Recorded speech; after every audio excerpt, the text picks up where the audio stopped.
नमस्कार दोस्तों, जय हिंद, वंदे मातरम। कहते हैं असली दोस्त वही होता है जो मुसीबत में सबसे पहले हाथ बढ़ाए। और यही तस्वीर एक बार फिर पूरी दुनिया ने देखी जब अफगानिस्तान में आए भयानक भूकंप के बाद भारत सबसे पहले मदद के लिए आगे बढ़ा। इस भूकंप ने अफगानिस्तान की जिंदगी को हिलाकर रख दिया। हजारों घर उजड़ गए, सैकड़ों लोगों की जान चली गई और अनगिनत परिवार खुले आसमान के नीचे ठंडी हवाओं और भूख की मार झेलने को मजबूर हो गए।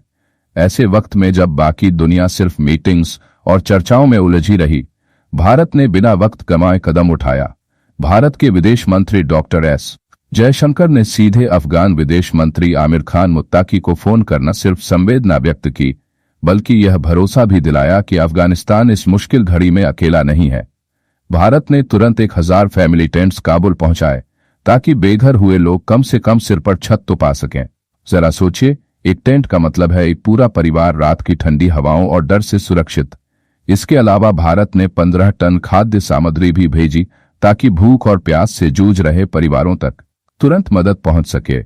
और जयशंकर ने साफ कर दिया, ये तो बस शुरुआत है, आने वाले दिनों में और भी राहत सामग्री भेजी जाएगी। दोस्तों, यही तो है भारत की असली ताकत।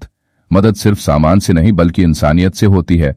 भारत ने सिर्फ दवाई नहीं भेजी बल्कि भरोसा भेजा है, सिर्फ अनाज नहीं भेजा बल्कि उम्मीद भेजी है।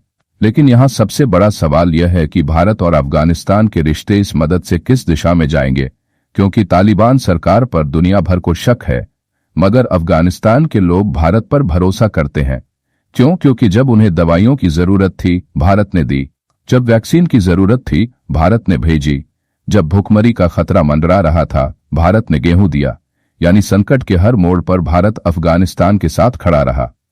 अब सवाल उठता है, क्या तालिबान और भारत की नजदीकी से पाकिस्तान और अमेरिका जैसे देशों की नींद उड़ जाएगी?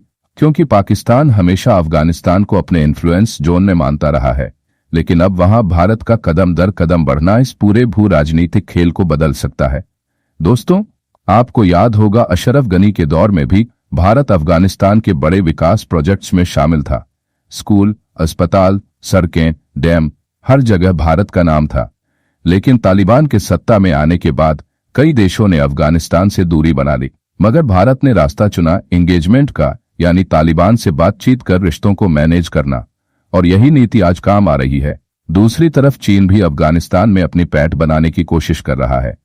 बेल्ट एंड रोड इनिशिएटिव यानी BRICS को मजबूत करने के लिए चीन अफगानिस्तान को इसमें शामिल करना चाहता है।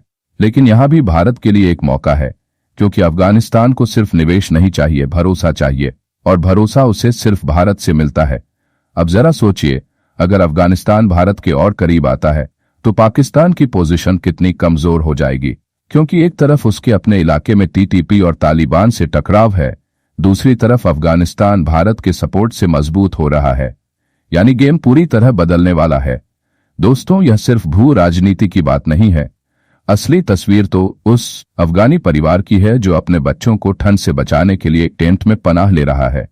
उस मां की है जो राहत सामग्री से मिला आटा गूंथकर अपने बच्चों को रोटी खिला पा रही है। और उस बूढ़े बाप की है जो यह कह पा रहा है कि आज हम अकेले नहीं हैं, हमारे साथ हिंदुस्तान खड़ा है। यही है भारत की ताकत, इंसानियत की ताकत।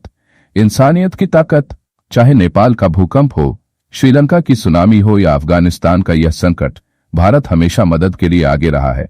यही वजह है कि दुनिया अब भारत को सिर्फ एक देश नहीं बल्कि एक रिस्पॉन्सिबल पावर के रूप में देख रही है। और शायद यही भारत की असली जीत है, बिना किसी शर्त, बिना किसी स्वार्थ, सिर्फ मानवता के लिए खड़े रहना। दोस्तों, आपके हिसाब से क्या अफगानिस्तान की इस मदद से भारत तालिबान के रिश्ते और मजबूत होंगे? और क्या यह पाकिस्तान और अमेरिका जैसे देशों के लिए एक नया सिरदर्द साबित होगा? अपनी राय हमें कमेंट में जरूर बताइए। भारत ने दुनिया को एक बार फिर यह दिखा दिया है कि असली ताकत बम बारूद या सेना में नहीं बल्कि इंसानियत में होती है। और यही संदेश इस बार काबुल से लेकर दिल्ली तक गूंज रहा है।